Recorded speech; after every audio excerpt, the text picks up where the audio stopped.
Welcome to my YouTube channel. আজকে আমি তোমাদের জেনারেল অর্গানিক কেমিস্ট্রির কিছু এমসিকিউ করাবো, যেটা জেইএম এবং নিটের ক্ষেত্রে হেল্পফুল হবে। দেখো, compare the C C bond rotation across ABC. অপশনগুলো দেওয়া রয়েছে। এবার C single bond C rotation বলেছে, কিন্তু এখানে ডবল বন্ড রয়েছে। তো দেখবো এই ডবল বন্ডগুলো কত সহজে সিঙ্গেল বন্ডে কনভার্ট হচ্ছে। তাহলে সেখান থেকে যারা সিঙ্গেল বন্ডে ইজিলি কনভার্ট হচ্ছে তাদের ক্ষেত্রে রোটেশনটা ইজিলি হবে। তো এই নিয়ে আলোচনা করি, চলো।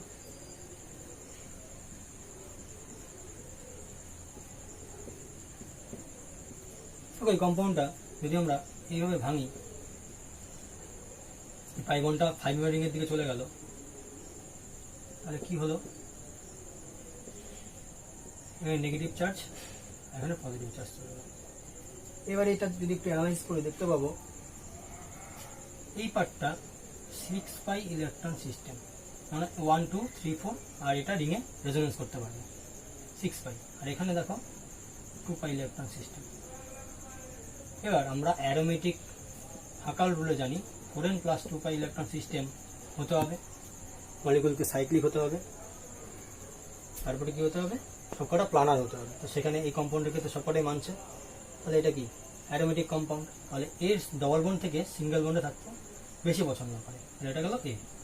আর বিটা নিয়ে যদি একটু আলোচনা করি, দেখো উপরে রয়েছে 7 মেম্বার রিং, নিচে রয়েছে 5 মেম্বার রিং, আর একটা হচ্ছে ডবল বন্ড। তো এটার ক্ষেত্রে এটা যদি আমরা এইভাবে ভাঙি, 5 বন্ডটাকে 5 মেম্বার রিং এর দিকে নিয়ে চলে আসি, তাহলে কি পাবো দেখতে?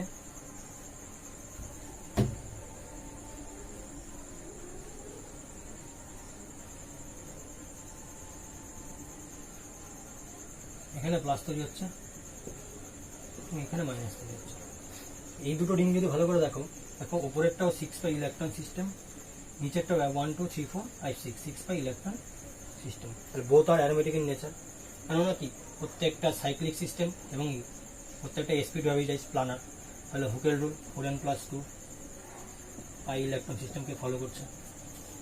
এবার এ আর বি এর মধ্যে দেখো, বি এর ক্ষেত্রে রেজোনেন্সটা বেশি ভালো হবে, এক্সটেন্ডেড রেজোনেন্স হবে। কেন?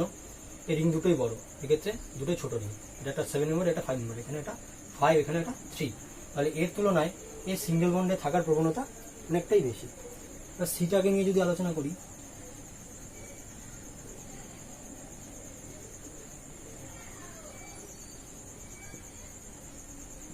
এটা দেখো, এটা তুমি যেদিকে ভাঙো না কেন, একটা অ্যারোমেটিক হবে আর একটা অ্যান্টি অ্যারোমেটিক হবে। এটা যদি করতাম অথবা নিচের দিকেও নামাতাম, সেম ঘটনাই ঘটতো। তাহলে এখানে যদি এটা প্লাস হয়, এটা মাইনাস হয়ে যাবে, সেমি রিং। তাহলে এটা অ্যারোমেটিক হলে এই পার্টটা যদি অ্যারোমেটিক হয়, 2 পাই ইলেকট্রন সিস্টেমকে ফলো করছে, আর এই পার্টটা কি যাচ্ছে?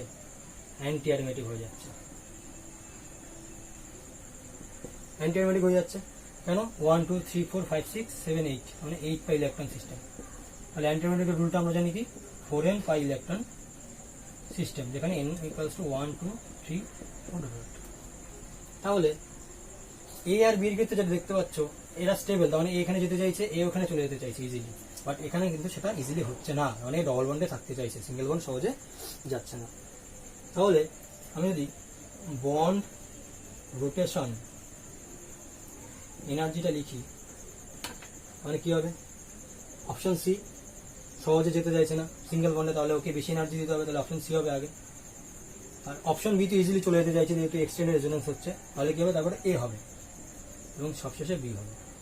এবার যদি বলে অর্ডার অফ রোটেশন, আমাদের এটাই চেয়েছে, অর্ডার অফ রোটেশন, সবচেয়ে রোটেশন ভালো কার হবে? অবশ্যই বি এর হবে। তাহলে বি, তারপরে কার হবে? অপশন এ, তারপরে সি। তাহলে এখানে দেখো তো কোন অপশনটা মিলল? A B C. Which of the following compound has smallest heat of combustion? অপশনগুলো দেখো এ বি সি ডি। তো আমরা হিট অফ কম্বাশন সম্পর্কে যেটা জানি, heat of combustion inversely proportional to stability of compound.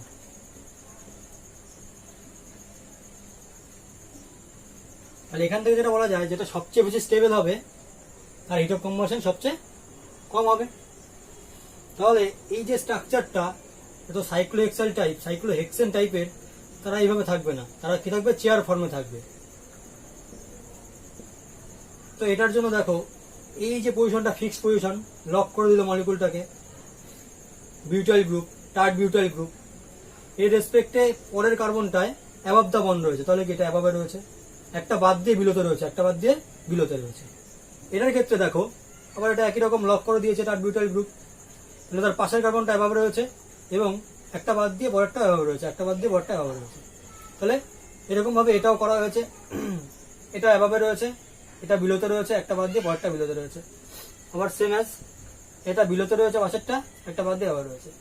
তাহলে আমরা জানি সিন অ্যাক্সিয়াল বা সিন পজিশনে যেগুলো থাকবে সেগুলো ইন্টারাকশন বেশি হবে, তাহলে সিন অ্যাক্সিয়াল ইন্টারাকশন বেশি হবে, তাহলে এখানে ইন্টারাকশনটা হচ্ছে আনস্টেবল, এখানেও একটা সিন পজিশনে রয়েছে আনস্টেবল, এখানেও একটা রয়েছে। তাহলে আমি দেখতে পাচ্ছি অপশন সিতে প্রত্যেকটা ইকুয়েটোরিয়াল পজিশনে রয়েছে। এখানে অ্যাক্সিয়াল পজিশন যেগুলো রয়েছে সেগুলো কি সিন অ্যাক্সিয়াল ইন্টারাকশন হবে, এটাও অ্যাক্সিয়াল রয়েছে, এখানে দুটোই অ্যাক্সিয়াল রয়েছে, এখানে একটা অ্যাক্সিয়াল রয়েছে, বাট এখানে দেখো দুটো ইকুয়েটোরিয়াল, এটা তো ইকুয়েটোরিয়াল আগেই রয়ে গেছে লক্ষ্যে। সো আমরা জানি সিন অ্যাক্সিয়াল ইন্টারাকশন হলে মলিকুলগুলোর মধ্যে স্টেবিলিটি কি হয়ে যায়, কমে যায়। আর এখানে ইন্টারাকশনটা কম, অপশন সি এ, তাহলে সবচেয়ে স্টেবল কোনটা, অপশন সি। তাহলে সবচেয়ে স্টেবল যদি অপশন সি হয় তাহলে হিট অফ কম্বাশন কি হবে, সবচেয়ে কম কার হবে, সি এরই হবে। আমরা জানি heat of combustion inversely proportional to stability of compound, তাহলে স্টেবিলিটি বেশি মানে হিট অফ কম্বাশন কি হবে কম। Which of the following has lowest pK value, so lowest pK value মানে হাইয়েস্ট অ্যাসিডিটি। আমরা জানি pK a equals to minus log of K, তাহলে লোয়েস্ট পিকে ভ্যালু মানে হাইয়েস্ট অ্যাসিডিটি। তাহলে এ বি সি ডি এর মধ্যে সবচেয়ে acidic character কার বেশি হবে, প্রত্যেকেরই হাইড্রোজেন রয়েছে। তো দেখো এখান থেকে যদি এইচ প্লাসটা ছেড়ে দেয় তাহলে কি হবে, মাইনাস তৈরি হচ্ছে এবং এই মাইনাসটা তিনটে দিক থেকে রেজোনেন্স করতে পারছে। বাট অ্যাকচুয়ালি এই বেঞ্জিন রিং তিনটে তো সাইজে বড় হওয়ার জন্য এরা সেম প্লেনে থাকে না, প্রোপেলার শেপ হয়ে যায়। তার জন্য এদের ক্ষেত্রে এটা হচ্ছে এক্সটেন্ডেড রেজোনেন্স, সেটা অতটা ভালো হয় না। একই রকম ভাবে বি এর ক্ষেত্রে যদি এইচ প্লাসটা ছেড়ে দেয় মাইনাস, এক্ষেত্রে দুটো রেজোনেন্স হচ্ছে, দুই সাইড থেকে রেজোনেন্স করতে পারবে, এদিক থেকে অথবা এদিক থেকে। এখানেও দেখো একটা হাইড্রোজেন রয়েছে, সেটা যদি চলে যায় মানে মাইনাস এইচ প্লাস ছেড়ে দেয় তাহলে ইও রেজোনেন্স করতে পারছে। তাহলে এই রেজোনেন্সটা এর তুলনায় অথবা এর তুলনায় ভালো হচ্ছে, কারণ এই রিংটা সেম প্লেনে থাকতে বাধ্য হচ্ছে ডিউ টু দিস বন্ড। পরের অপশনটার ক্ষেত্রে দেখো এখানেও একটা হাইড্রোজেন রয়েছে, এই হাইড্রোজেনটা যদি চলে যায় এখানে কি হবে, মাইনাস হবে। এইবার এই মাইনাসটা পুরো তিনটে বেঞ্জিন রিং এর সাথে রেজোনেন্স করতে পারবে এবং এই রেজোনেন্সটা পুরো একদম এক্সটেন্ডেড রেজোনেন্স হবে, কেন এই বেঞ্জিন তিনটা আউট অফ প্লেনে যাবে না। কেন যাবে না, দেখো প্রত্যেকটা ক্ষেত্রে এই বন্ড দিয়ে রিংটাকে কি করা হয়েছে, কেজ লাইক স্ট্রাকচার করে রাখা হয়েছে, ঠিক আছে। তার জন্য এখানে এটা এই যে মাইনাসটা রয়েছে সেই মাইনাসটা স্টেবল, তার মানে এটা স্টেবল বেশি তিন দিক থেকে মানে কনজুগেটেড রেজোনেন্স করার জন্য। তাহলে এখানে অপশনটা কি হবে, অপশন ডি হবে। তাহলে which of arrange the following in decreasing order of their boiling point. W মানে কম্পাউন্ডগুলো দেওয়া রয়েছে ডাব্লু এক্স ওয়াই জেড এবং অপশনগুলো দেওয়া রয়েছে পরপর। তো আমাদের জানতে হবে বয়েলিং পয়েন্ট কার উপর ডিপেন্ড করে। আমরা জানি boiling point proportional to extent of H bonding. তাহলে যার হাইড্রোজেন বন্ডিং সবচেয়ে ভালো হবে তার বয়েলিং পয়েন্টও ভালো হবে, এটা আমাদের জানা কথা। তো এখানে অপশনগুলোর মধ্যে দেখো আমরা বয়েলিং পয়েন্টের ক্ষেত্রে দেখেছিলাম এফ ও এন, এই তিনটে তড়িৎ ঋণাত্মক মৌল বা ইলেকট্রোনেগেটিভ এলিমেন্টের মধ্যে যদি হাইড্রোজেন থাকে তারা অপর একটা ইলেকট্রোনেগেটিভ এলিমেন্টের সাথে হাইড্রোজেন বন্ডিং করতে পারে, সেটা কি ইন্টারমলিকুলার হাইড্রোজেন বন্ডিং।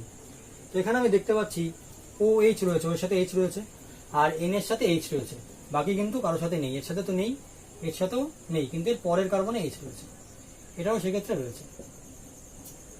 তাহলে এখানে এক্সটেন্ট অফ হাইড্রোজেন বন্ডিং সবচেয়ে ভালো কার হবে, ও আগে রয়েছে অক্সিজেন, তাহলে কি হবে ডাব্লুর হবে।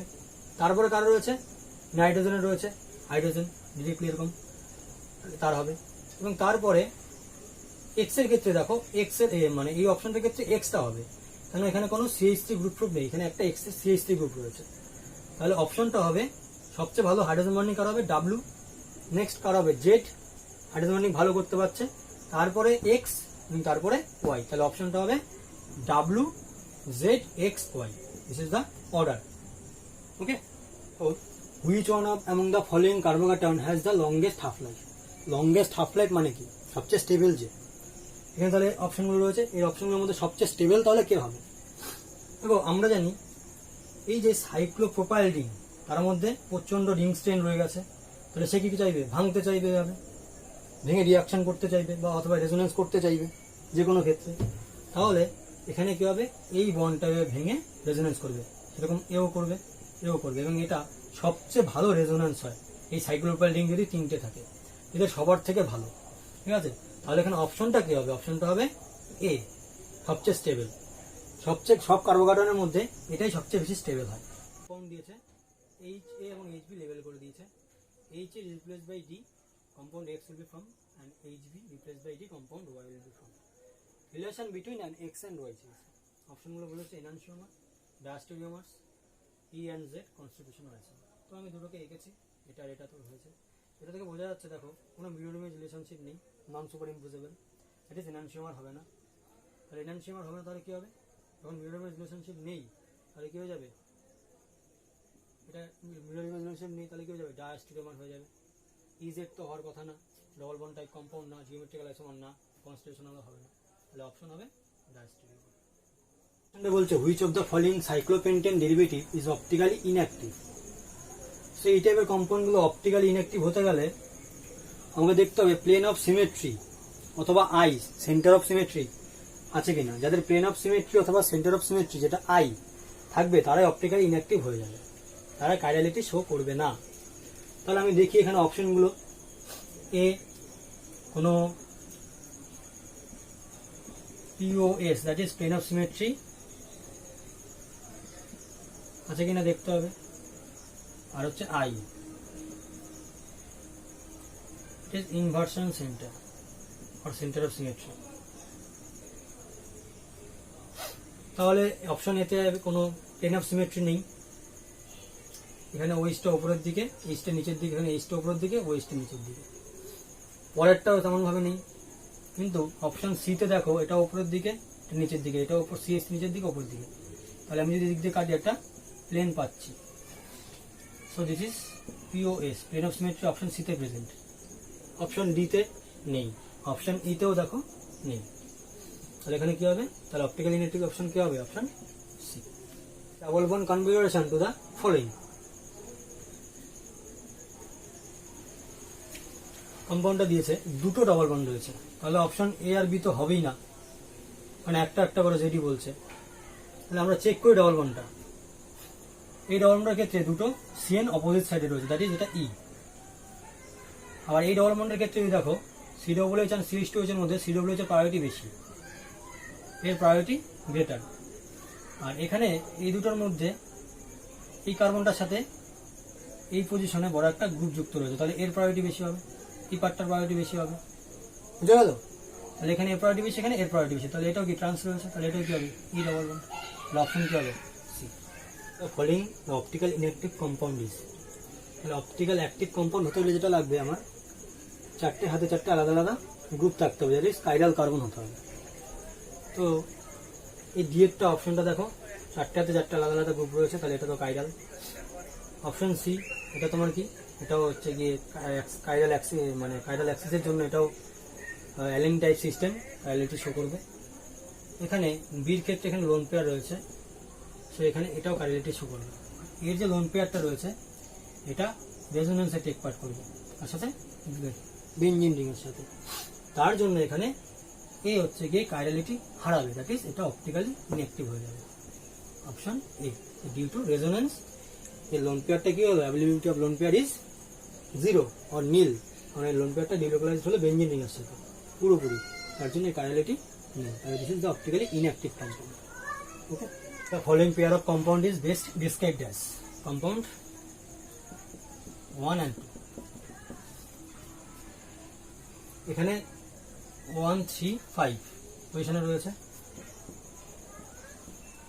4, 5, 1, 2, 4 পজিশনে রয়েছে সাবস্টিটিউয়েন্টস। এখানে 1, 2, 3 পজিশনে রয়েছে। সো এটা আইডেন্টিক্যাল না, বোঝাই যাচ্ছে। ডায়াস্টেরিওমার্স শর্ত ফিল আপ করছে না, এনান্সিয়ামের শর্ত সেটাও ফিল আপ করছে না, কেন? নন সুপার ইম্পোজেবল ইমিউটেবল রিলেশনশিপ নেই, জাস্ট এর পজিশনগুলো চেঞ্জ হয়েছে। দেখো ছিল 1, 3 আর 4-এ, এখন চলে এসছে 1, 2 and 3-তে। This is positional isolation.